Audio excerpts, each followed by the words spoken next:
Cold War, but different. So I don't know how we like want to talk about it.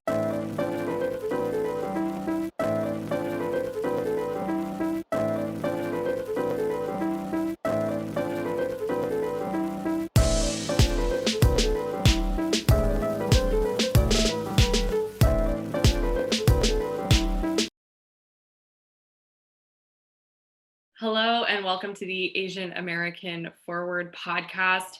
Kind of this week inspired by our previous US-China matchup when we did the COVID tournament episode. I wanted to talk again about these two kind of world superpowers of the 21st century. But this time I wanted to kind of turn our lens a little bit, reevaluate how they're handling COVID as the pandemic in the US is winding down. Fingers crossed. And this time focus a little bit more on the economy. So Don, I'm excited to hear your perspective on this is kind of the big, I think, issue of geopolitics going forward. So I'm excited to hear from you.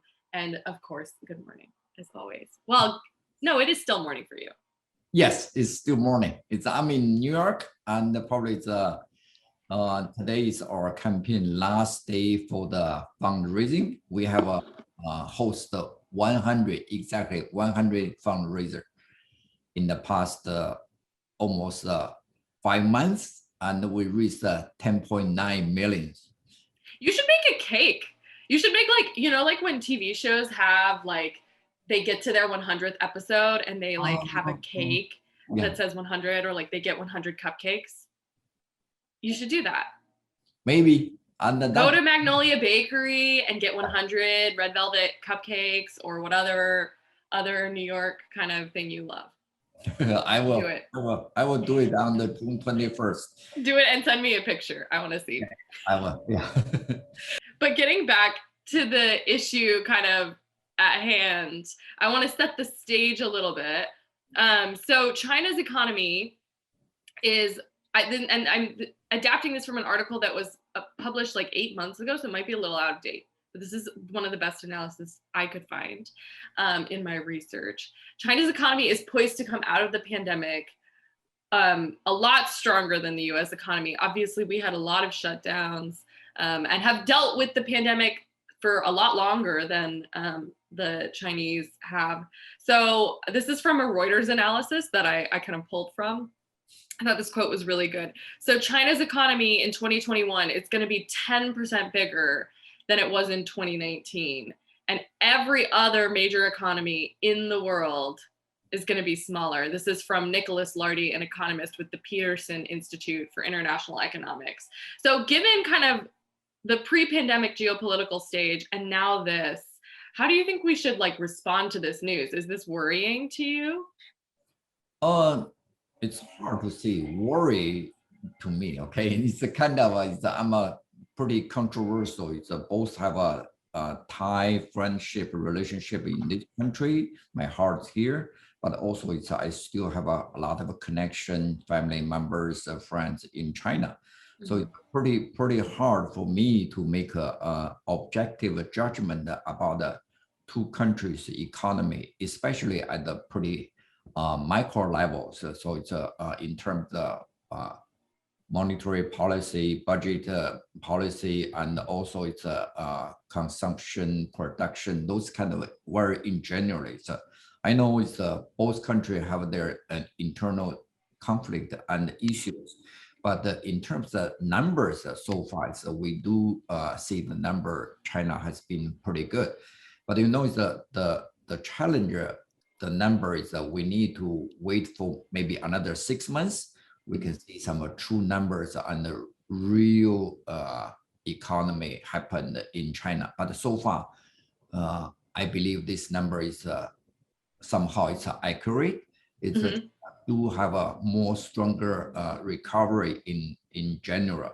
There's the most engine for China to recovery from pandemic is because the national and the state-owned businesses turn into back to operation very quickly and mandatory. And they don't say this country, each business person, each entrepreneur is a business owner. they somehow have to worry a lot of, we cannot see human right, but they put the safety issue at a pretty high level and to avoid the legal challenge. But in China, there's no such concern. So it's just go back to work. Everyone have to go back to work. And also in China, there is no stimulus check to everyone. So it's if you don't work, you have no food on table. So it's most people, whenever they think it's they can go back, or it's the government asks them to go back to work, they can immediately go back. The second thing is on the production side, China has a very strong number, but on the other side, the consumption side, it's a very, very weak. So that's the worry of mine and a lot of people there. It's ordinary people, especially white collars, the office workers. Yeah. They are facing a lot of a challenge about the inflation. So it's apple, pork, beef, vegetable, fruits. Just basic consumer goods. Yeah, basic consumer goods is jump a lot, but on the other side, construction materials jump a lot, like a twofold or threefold already. So it's when you say economy is jumping back, but people didn't put the inflation there. So that's if you put a lot of money by state, by government, and those money is going to put into the infrastructure and put into the construction.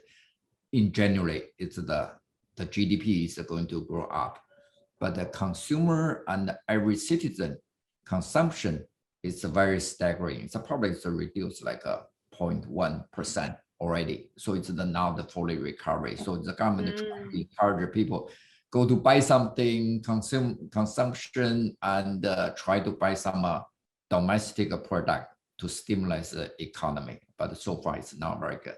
So that's why I think China's economy, although have a 10% increase compared with this country, but I don't worry too much about this country at this moment yet. It's going to be run by the invisible hand gradually, and run by each state, each entrepreneur is gradually going to coming back. Yeah, I mean, I also, it's funny that you bring up the inflation issue, because I was like laying in bed this morning reading the New York Times headlines, like not wanting to get out of bed. And the like landing page of the app today is about inflation in the US of like consumer goods. Yeah, so that all items average price change from May 2021 to May 2020 is a 5% jump. And that's especially big for like specialty, or not specialty, but like items like used cars and trucks. Price has increased by 29.7%. Wow. Yeah, which is so unfortunate because I was thinking about buying a new car and now I'm not. Airline fares have also gone up a lot. And another interesting thing is like, like plywood, like 4x4s are massively expensive right now, because some members of my family are trying to do some home renovation, and my parents are so mad because they're like, this is a terrible time to be doing this project. Like, why would you be spending this money right now? So it's interesting the ways in which like what we're facing here in the US and we're facing in China is kind of similar, even though we're sort of, competitors. I don't know what we would, it's like the Cold War but different. So I don't know how we like want to talk about it. But I also wanted to talk a little bit about the new Senate spending bill. That's kind of what got me into talking about this issue. So it's a rare bipartisan supported effort to beef up US research spending to compete with China. President Biden has said, like, this is great, let's do it. It obviously passed the Senate with a majority and will now go to the House. And so I want to read this quote from the Associated Press's reporting. So Chuck Schumer said of the bill, the premise is simple. If we want American workers and American companies to keep leading the world, the federal government must invest in science, basic research, and innovation, just as we did in the decades after the Second World War. Whoever wins the race to the technologies of the future is going to be the global economic leader with profound consequences for foreign policy and national security as well. Do you have like a reaction to this US bill, or just the general way that American lawmakers are kind of approaching what's shaping up to be like a sort of economic battle between the US and China? Yeah, this is a long overdue policy or the bill to the United States. It's a Congress member, Ro Connor in our Silicon Valley district. He's very focused on the commerce, on the international trading, but also it's very focused on the Silicon Valley, all the tech companies. And he talked hundreds of different CEOs in the Silicon Valley, and he knows exactly how we are behind China on the technology and the investment, and also the more important on the human capital. So it's whether you have something new is based on the basic research, but in this country, United States, you go to see every university, college like Harvard, Princeton, Yale, MIT. It's in the PhD program, there's like at least 1/3 or even half of the PhD student doing the basic research is from China. So that's the kind of a warning sign for this country, especially if it continue US China going to go to we call it the Cold War or new type of Cold War relationship. So this type of a researcher, or it's the scientist or professor, they cannot allocate their home either in this country or go back to China. If they all go back to China, we lose some human capital. But in China, in the past 10 years, they have been offered for this kind of students, very, very high levels, the salary, housing, incentives. So they have they want to attract the code. Right. The goal is to get people to go to the US for the education and then to come back to China to work. Yes, the government put a lot of money there. That's the one part of it, of this bill's background. On the other side, actually, this bill, I believe, is stimulated by the chip shortage. It's every car company, they stuck there. Nobody have chips, very simple chips. This is from Taiwan and not from mainland China yet, but Taiwan manufacturer. This is why I can't go buy a car right now. Yes. This is why they're so expensive. So stuck, almost worldwide. The car manufacturers are stuck there and just miss one piece of chips. So it's China has been invested in chips manufacturer. I think it's 100, maybe like 10 billion or 100 billion. And in the past, maybe 5 years, but it's a very, very challenging. Most of the chip design or wafer is not in China. They can make it in short term. But the US have an advantage. So they just invest money, and all the human capital researchers or the scientists or designers, most they can easily in and out from this country. So that I believe this bill is really benefit to the United States. The only thing I'm a little bit worried about how the structure the money. They put a lot of money on the National Science Foundation to sponsor some research, but that one is like a pretty bureaucracy. My understanding, this money is supposed to give some incentive to private company or to the private sector, or even go to the individual. That's going to have a more incentive mechanism to build a new entrepreneurship, new business. Yeah, there's like so many layers of this issue. And I do want to get at least one more question in, which is that China is reimposing some of its COVID restrictions in the face of a new outbreak. So I also wanted to give us a minute to maybe revisit. I don't remember when we did our like COVID head-to-head matchup, and I did China and you were the US. I don't remember who we gave the win. too, in our very unofficial tournament. But I'm wondering if we should reevaluate their handling of the pandemic. And I think as we get further and further away from the major outbreaks, it will be really interesting to kind of go back to all of the countries that we've been talking about, sort of as we did with India, and say, okay, so did this approach of cracking down right away really work, or did it end up causing more harm than good? So I'm wondering if you have any kind of evaluation of the current kind of reemergence of COVID, just in East Asia in general. I know the situation in Taiwan right now is also really difficult. So do we need to reevaluate that sort of strict lockdown and contact tracing approach to pandemic management? I think it's each country, or it's just compare United States and China. It's both have a different, totally different approach, but in the mentality, and also it's in terms of control level, or it's contact tracing. I like China's contact tracing. It's very easy if they have a second round or third round, or potentially future have something. Is the contact tracing is the most effective way to do it.